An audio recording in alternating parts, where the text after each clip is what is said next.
mission to carry. One day to go. President Reagan in Sacramento ending his campaign. Walter Mondale in Los Angeles winding down his battle for the White House. From CBS News election headquarters in New York, good evening. This is the CBS Evening News. Dan Rather reporting. Election Eve 1984. The candidates tonight racked up the last of many months and many miles on the road. President Reagan and George Bush, Walter Mondale and Geraldine Ferraro getting in their last hopes and licks today before you, the voter, gets the final say tomorrow about whether, as the polls indicate, there could be a Reagan avalanche with the only question of a coattail for Republicans seeking seats and effective control in Congress to grab onto, or whether, as Walter Mondale insists, a history-making come from way behind victory is in the making for the Democrats. Tonight, the candidates went home to await the voters' verdict. Our coverage begins with Bill Plant. Ronald Reagan came home today to California, where his political philosophy was formed. At the state capitol in Sacramento, Mr. Reagan was typically leery of predicting the outcome of the election, but willing to talk of his priorities in a second term. Number one of all, of course, is peace, disarmament, and the reduction in the world of nuclear weapons. The president said he would try to resume arms talks with the Soviets, but offered no special inducements to bring them back. We won't try to buy them back by increasing offers and so forth. We'll try to convince them that it is to their advantage as well as ours to have a settlement. It was 20 years ago that Ronald Reagan's political career began with this speech for Barry Goldwater. And Mr. Reagan is proud of how little his ideas have changed. Where then is the road to peace? Well, it's a simple answer after all. You and I have the courage to say to our enemies, there is a price we will not pay. There is a point beyond which they must not advance. So this is it. The campaign is all but over, and the president's strategists believe that he is in better shape than they would have ever dared to hope 2 or 3 months ago. Tonight, moving through California, they are confident of victory, believing most Americans either like the president or agree with his philosophy of less government and armed strength. Bill Plant, CBS News, Woodland Hills, California. I'm proud to be an American, where at least I know I'm free. Vice President Bush has put a patriotic stamp on the final day of his campaign, holding rousing rallies in 3 Texas cities. And so give us those 4 more years to support the traditional American values of family and faith and neighborhood and work and country. Pockets of Mondale supporters showed up at the Denton rally, but they were shouted down by the Republican crowds who called them jobless, echoing Bush's main theme that the Democrats create unemployment, the Republicans work. In the final hours of the campaign, the vice president has sharpened his rhetoric. Tomorrow is one of the most important days in our country's history. The decision you make at the polls will be one of the most important that you ever make. Bush hopes to use the political power and the money that Texas represents as a springboard to the White House in 1988. For the vice president, in coming back to his political base, ends one campaign, but symbolically begins another. Ike Pappas, CBS News, Denton, Texas. For Walter Mondale, this could well be the last day of the last campaign. But cruising along on optimism rather than odds, Mondale defiantly held his last major rally in the president's home state. The crowds fuel Mondale's hope for an enormous turnout tomorrow, which miraculously will turn every poll in America on its ear. And so today he was once again emphasizing what's at stake. Taking a leaf from the president's campaign book, Mondale read a letter sent to him by a 12-year-old girl, poor and without a home. My dream is to have a house for my family so we can all live together. Don't we need a president who can hear the cry of that child? He asked if Americans really want a president who he said ducks and runs from questions. We can tell the American people that when a president insults our intelligence every day, he'll pay a price on Election Day. And to the women in his audience, Mondale said his choice of running mate Ferraro is something Republicans just can't understand. We know where they stand. They've patronized my running mate with Snickers and locker room language. Geraldine Ferraro is America at its best. Mondale returns tonight to his home state of Minnesota, where he'll be welcomed regardless of what may happen tomorrow. Susan Spencer, CBS News, Los Angeles. Ms. Ferraro, what are your thoughts on the final morning? The sun will come out. Well, I shouldn't do that on television, right? The Democratic vice presidential nominee was relaxed today as she made her final stops. In Ohio, Ferraro talked about her father's emigration to America and things bigger than the vice presidency. I'm sure that when he came here, he dreamed that his son would grow up to be president of the United States. I don't think he ever thought his daughter might. In Pennsylvania, Ferraro was trying to survive now, not later. We're going to win! Among the Ferraro campaign staff, victory tomorrow seems very unlikely. But it's also clear that Geraldine Ferraro is not about to take the blame if it's a debacle for the Democrats. As she worked her way home today, there was one final upbeat word to her staff, just in case. Just remember how you're to address me on Wednesday. Just remember. If it is Madam Vice President, she will have been viewed as an asset. But if it's just Geraldine on Wednesday, her impact on the ticket will be questioned. Phil Jones, CBS News, aboard the Ferraro campaign plane.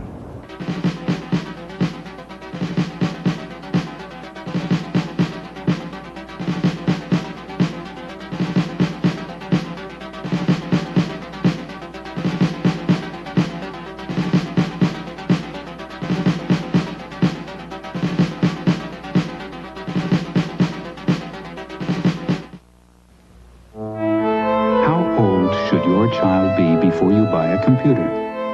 High school, when he's planning a career? Elementary school, when she can either fall behind or leap ahead? Or preschool, to give him a head start? When you buy is up to you, but Commodore makes the decision easier than any other computer. Because it's a 64, it's very powerful. Because it's Commodore, it's very affordable. Car repairs, guaranteed for life. Only participating Ford and Lincoln Mercury dealers guarantee thousands of repairs for as long as you own your car. You pay for a covered repair once, never again. Because the dealer who did the work will fix it free. Free parts, free labor, for life. No charge. Terrific. The lifetime service guarantee, only from Ford and Lincoln Mercury dealers. We fix cars for keeps. Less than 2 days after the body of Indira Gandhi was cremated on a funeral pyre in New Delhi, the ashes of the assassinated Prime Minister were removed today to begin a journey to India's 22 states for memorial ceremonies. Mrs. Gandhi's son and successor, Rajiv, helped fill the copper urns that will be emptied into India's rivers. There were new threats today by the shadowy pro-Iranian terrorist group Islamic Jihad, which has claimed responsibility for the anti-American bombings in Beirut. An anonymous caller in the Lebanese capital said the group was ready for new attacks on U.S. targets, quote, wherever they may be. More about this from David Martin at the Pentagon. U.S. officials say Syria is providing unexpected help against the Iranian terrorist threat by denying Iran use of its airspace, thereby complicating any Iranian attempt to fly a small, explosives-laden plane into the American ambassador's residence in Beirut. The U.S. has taken steps of its own to block an air attack by erecting an air defense network of radars and missiles around the ambassador's residence. At the same time, about 35 U.S. trainers have been temporarily withdrawn from Lebanon until after the U.S. presidential election, reducing the number of Americans in Beirut to the absolute minimum. With Lebanon at such a high state of alert, Iranian-backed terrorists may attempt to strike against Americans elsewhere in the Middle East. State Department officials say American embassies throughout the region have been told to move up vacation schedules and send people on temporary assignment home. Saudi Arabia is just across the Persian Gulf from Iranian air bases where small planes are known to operate. But U.S. officials point out that Saudi Arabia, with its own F-15s guided by American AWACS planes, has a strong air defense. Iranian-backed terrorists have long said their goal is to drive Americans out of Lebanon. For the moment, it seems they have all but achieved that goal, at least until after tomorrow's election. David Martin, CBS News, the Pentagon. A second U.S. transport plane with emergency relief supplies arrived today in Ethiopia, where hundreds of thousands of people are facing death from starvation. Steve Croft in London reports on international efforts to battle the worst famine in the history of modern Africa.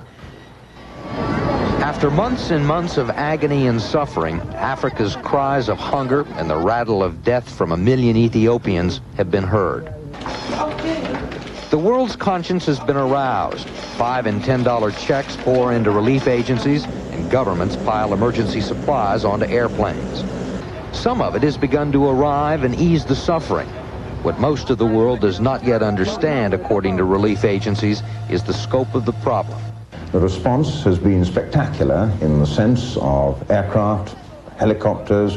To us, that's a lot of pretty gaudy icing on a cake. What I'd like to see is what's actually inside that cake.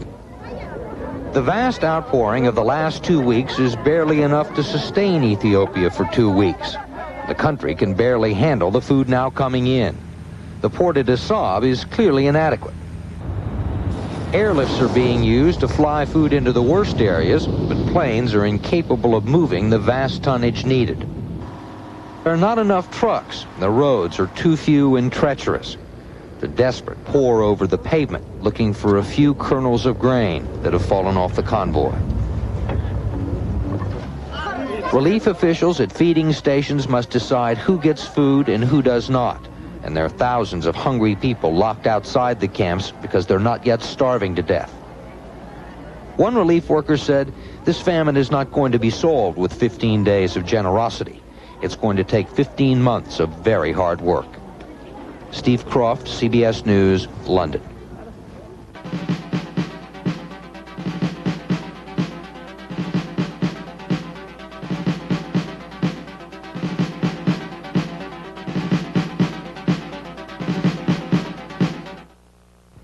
Panadol Discovery. Look, Panadol. Remember where we discovered Panadol? Australia. Remember the outback? Remember your headache. Our guide gave me Panadol. He said doctors worldwide recommend Panadol. The #1 pain reliever in Australia, mate. 2 tablets are 1,000 milligrams strong. And they won't upset your stomach. By the time we made camp, my headache was gone. Discover world-proven Panadol. Capsules and now easy-to-swallow coated tablets. As strong a pain reliever as you can buy. And it won't upset your stomach. The ghosts of Christmas past. Gifts given, received, and forgotten. They end up worthless junk in the attic. But there is one gift that's almost always worth more. A gold or silver coin. This $10 gold piece is now worth thousands. This year, for the first time, you can give Olympic gold and silver coins from the U.S. Treasury. And Olympic coins will still be valued when other gifts are collecting dust in the attic. Available at many locations, or call this number toll-free for information. The Supreme Court today effectively blocked the National Football League from preventing future franchise shifts. The court, without comment, rejected the league's challenge to the jump of the Super Bowl champion Raiders from Oakland to Los Angeles. This action left intact a lower court ruling that NFL control over franchise moves violated federal antitrust laws. In the years-long controversy over the popular New England cottage industry of home knitting, new controversy today, the latest stitch, regulations allowing thousands of people in Maine and Vermont to keep up their stitching of some products at home. New U.S. Labor Department rules published today say home knitting will be allowed so long as industries hiring the workers get government certificates. Unions have objected to such homework rules in the past. They are expected to go to court again to fight these latest rules on the grounds that they, too, can lead to exploitation of workers, especially women and children, and undermine labor standards. There often are tensions when a new group moves into the neighborhood. But why should that be when the new group involves devout, industrious descendants of Europeans who have been in this country since the early 18th century? Frank Courier explains. In little towns like Canton, Minnesota, the old order Amish represent the clippity-clop of life in the slow lane. When the Amish first migrated here 10 years ago, the natives considered them quaint, a religious, hard-working, self-sufficient people who bought up old farmsteads and turned tractor sheds into horse barns. But now the straw hats and buggies seem threatening. They're buying up more land. And the townspeople here just think it's getting too big, it's getting out of hand. They're different. It's hard. Maybe we don't understand people that are different, and I think that's an issue here. A troubled farm economy has raised tensions here among many longtime residents who fear the Amish will change the rural landscape and eventually take over the town. When did religion take precedence over law and order and health and safety? A growing perception that Amish are allowed to violate traffic and sales tax laws under the mantle of religious freedom attracted 500 townspeople to a meeting in Canton. They're meek and gentle people. They're not trying to do anybody harm. Are they? Residents are pressuring police to enforce a law requiring slow-moving vehicles, in this case buggies, to display an orange triangle on the back, a safety measure ignored by the Amish because bright colors are against their religion. At what point do their religious freedoms infringe on our rights and safety? Their choice not to use these slow-moving vehicle signs. I feel that's a threat to me and my family. For their part, the Amish just want to be left alone and declined interviews because being photographed is also against their religion. At the Uptown Country Cafe, townspeople worry about the economics of living with neighbors so frugal and self-sufficient. They won't buy our products, you know. They have their own. And the Amish are blamed for declining public school enrollment, which triggers state funding cuts. Though their property taxes support public education, the Amish prefer their own schools. To this and other issues, negative feelings run deep. This is going to be a long-lasting and long-healing process, I think in some people's minds it may never change. To townspeople, it's a battle of status quo versus 18th century economics. We don't want the community changed. Change is always a threat in a small community. A quiet clash of two contrasting lifestyles, which both sides are now struggling to preserve. Frank Currier, CBS News, Canton, Minnesota.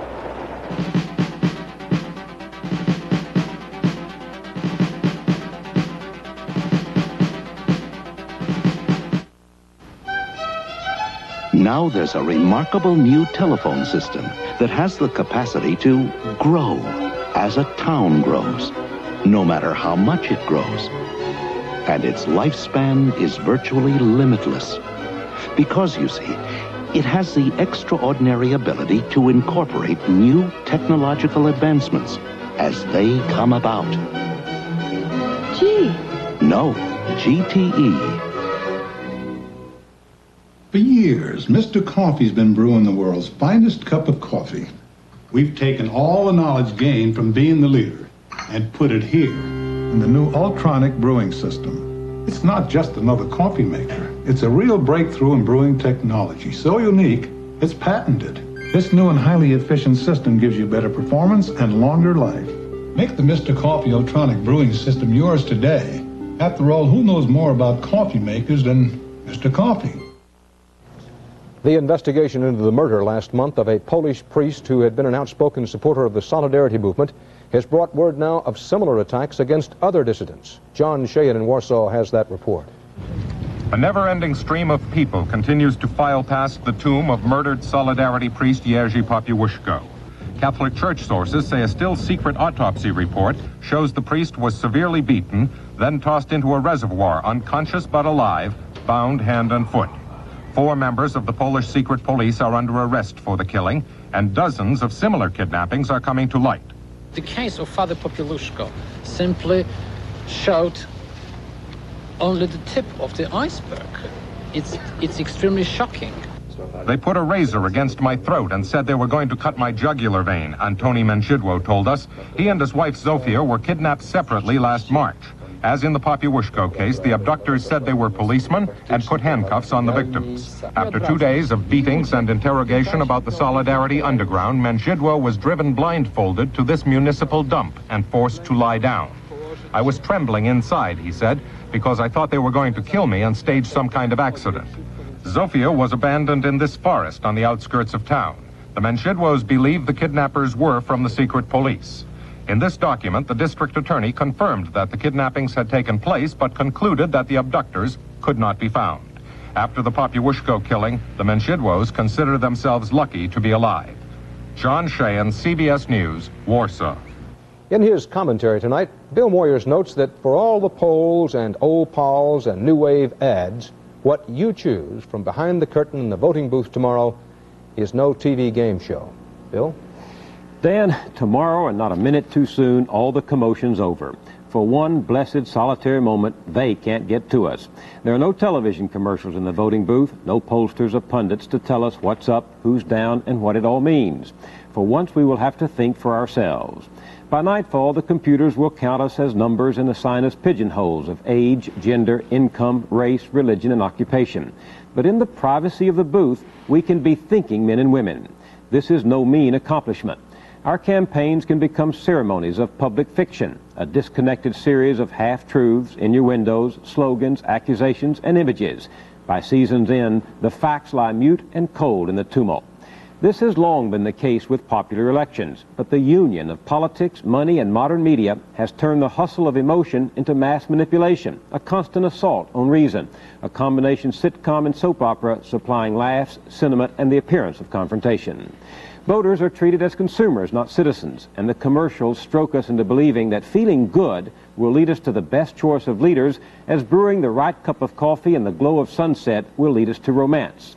All of this stops tomorrow in the refuge of the voting booth. We can weigh the arguments unmolested. We can even talk to the candidates, as Garrison Keillor does. Garrison Keillor is the host of the Prairie Home Companion on American Public Radio, whose gentle Midwestern humor crinkles your face with smiles. But he was serious last Saturday night when he said that alone in the voting booth, he talks to the candidates. I don't have to vote for you, he tells them. Why should I vote for you? And then he thinks about the answer.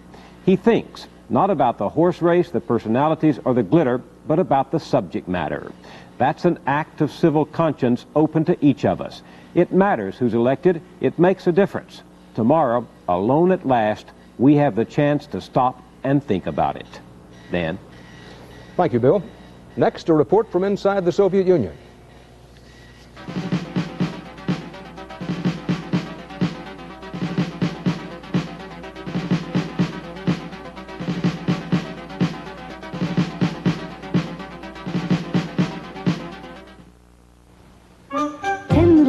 Make a big mess. Rental cleaners, that's one way, I guess, but Regina's found a brand new way to clean carpets with a hot water spray. The Regina Steamer Carpet Cleaner. High traffic areas, keep them clean. It's easy when you own a machine. The Regina Steamer Carpet Cleaner cleans whole rooms so deep, so fast, makes rental cleaners a thing of the past. For less than you ever thought you'd pay, clean your carpets a whole new way. The Regina Steamer Carpet Cleaner. Imagine designing a telephone system for a city that doesn't exist yet. Someplace growing with more people talking, more data and video transmission. How can any phone company keep up? With ITT System 12, an extraordinary digital system that expands easily and economically as a small town becomes a big city. ITT System 12 is designed to meet needs that don't even exist yet.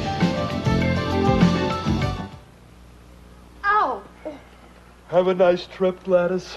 I can't sleep. You need advanced effective Sominex 2. You can't buy a more effective sleep aid. Today's Sominex 2 has diphenhydramine, the non-prescription sleep ingredient most preferred by doctors. Helps make you drowsy so you can fall asleep 38% faster than without it. I knew it was good medicine. Use Sominex 2 as directed. Safe, sound sleep 38% faster. Soviet President Konstantin Chernenko gave a toughly worded speech today, again accusing the Reagan administration of creating world tensions. His speech was televised throughout the Soviet Union, but as correspondent Mark Phillips reports, in one corner of that huge country, viewers may have been watching something else, something very un-Soviet.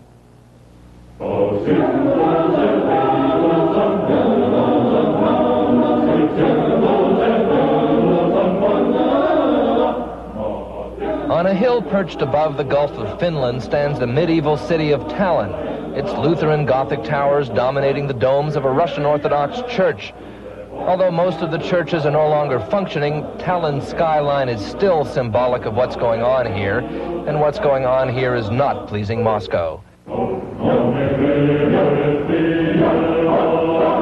The local men's choir singing Estonian folk songs in the town square might meet with the Kremlin's approval. Soviet state policy allows for such expressions of national pride, but this choir also sings songs not in the party songbook.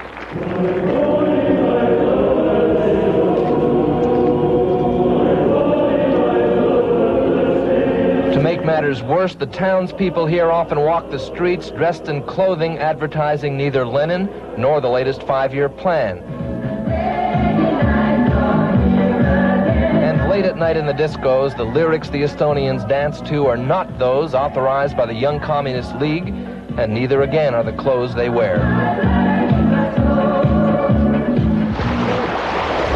This is part of the problem as Moscow sees it. The daily ferry from Helsinki carrying its usual load of Finnish tourists with their contaminating values and culture. But a more dangerous thing comes across the 50 miles of sea as well. Television. The Finnish and Estonian languages are similar. Locals estimate as many as 80% of the people in Tallinn regularly watch Helsinki TV, and what they see has not been cleared by Soviet censors. This access to foreign ideas has had a political effect that has lately increased Moscow's anger. The children of Estonia, the Russians say, are not being taught the principles of Marxism well enough. The workers are not sufficiently dedicated to Leninist ideals. Just how different this place is from most of the rest of the Soviet Union can be seen here in Tallinn's Old Town Square, or perhaps not seen. For nowhere in this square are there banners proclaiming the glory of the party. There are no statues of revolutionary heroes. Even the local Communist Party has chosen to restore the old Tallinn, the old Estonia.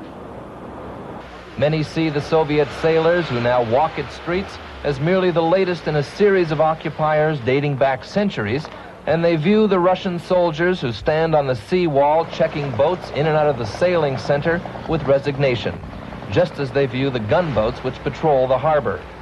For the Russians, it seems, if they can't keep the foreign influences out, they're determined to keep the Estonians in.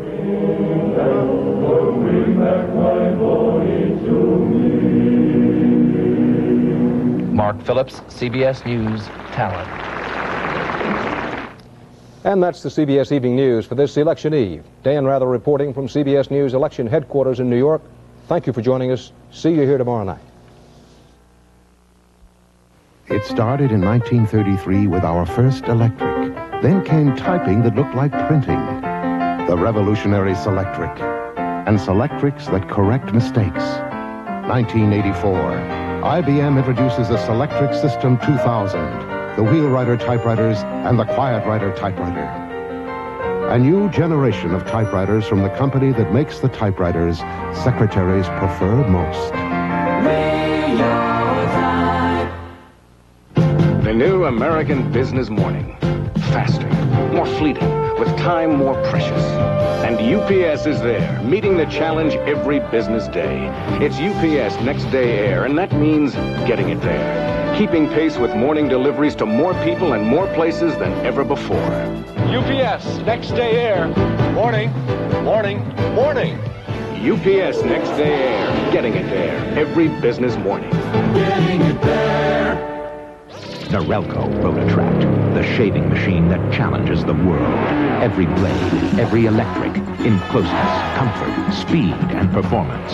Only Norelco holds a charge up to 3 times longer than any leading razor. Only Norelco packs 3 floating heads with a patented twin-action shaving system.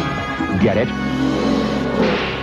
And like it, or get your money back. Remember, only a Norelco performs like a Norelco. I'm Bill Curtis. Tomorrow we'll have full election morning coverage and talk politics with Walter Cronkite. Wake up to what's happening on the CBS Morning News. This is CBS. Coming up next on Eyewitness News at 6, it's getting down